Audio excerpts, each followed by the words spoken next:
গ্রামের বাড়িতে ছোট্ট একটু জায়গা থাকলে সেখানে অনেক শাকসবজি লাগিয়ে প্রতিদিন টাটকা টাটকা শাকসবজি তুলে খাওয়া যায়, কিন্তু শহরে থাকলে সেটা হয় না, ভাড়া বাসায় থাকলেও সেটা হয় না।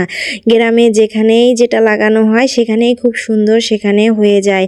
এই তো এখানে পুঁই শাক লাগিয়েছিলাম, তো অনেক সুন্দর পুঁই শাক হয়েছে। আমাদের বাড়ির পেছনে সামান্য একটু জায়গা আছে, তো সেখানেই আমরা অনেক শাকসবজি লাগিয়েছি, পটল লাগিয়েছি, চাল কুমড়া লাগিয়েছি, তারপর হচ্ছে পুঁই শাক লাগিয়েছি। তো প্রায় আমরা এখান থেকে পুঁই শাক তুলে খাই।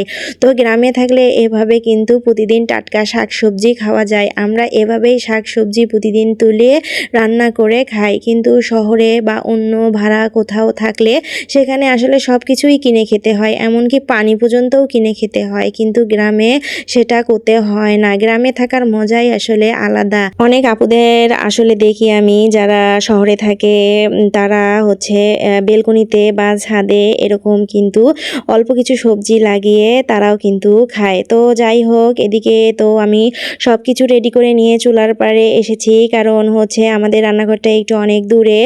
সব কিছু রেডি করে নিয়ে আসতে হয়, রান্না করতে হয়, আবার এক এক করে সব নিয়ে যেতে হয়। এটা একটা কষ্টকর কাজ। তো যাই হোক, এভাবেই চলছে, এভাবেই চলতে হবে। আর কি আর করার। তো আমার এদিকে তো মাছটা হয়ে গেছে, আমি মাছ ভুনা করলাম। মাছ ভুনাটা করে তারপর রেখে আসলাম। এখন আমি শুটকি ভুনা করব। শুটকি ভুনাটা অনেক মজা হয়েছিল।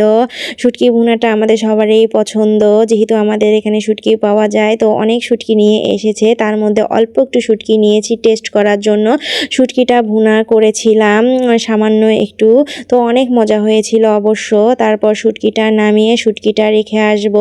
এরপর আমি রান্না করব, সবজি রান্না করব। তো সবজি রান্না করার জন্য সামান্য একটু পেঁয়াজ, মরিচের গুঁড়া, লবণ, হলুদ, মরিচ সব কিছু দিয়ে হচ্ছে সবজিটা প্রথমে কষিয়ে নেব। কোনো পানি দিব না, কারণ এই সবজিগুলোতে এত পানি বের হয়। এখানে পটল আছে, আলু আছে, বেগুন আছে, কদোয়া আছে, কদোয়া থেকে তো অনেক পানি বের হয়। আর যেহেতু আমি পুঁই শাকও এখানে দিয়ে দেব, আর পুঁই শাক থেকে তো অনেক পানি বের হয়, পানি দেওয়ার প্রয়োজনই নেই। এই তো কষানোর পর অনেক পানি বের হয়েছে, এখন শাক দেওয়ার পর আরও পানি বের হয়ে যাবে। তবে এই সবজিটাও খেতে কিন্তু অনেক মজা হয়েছিল।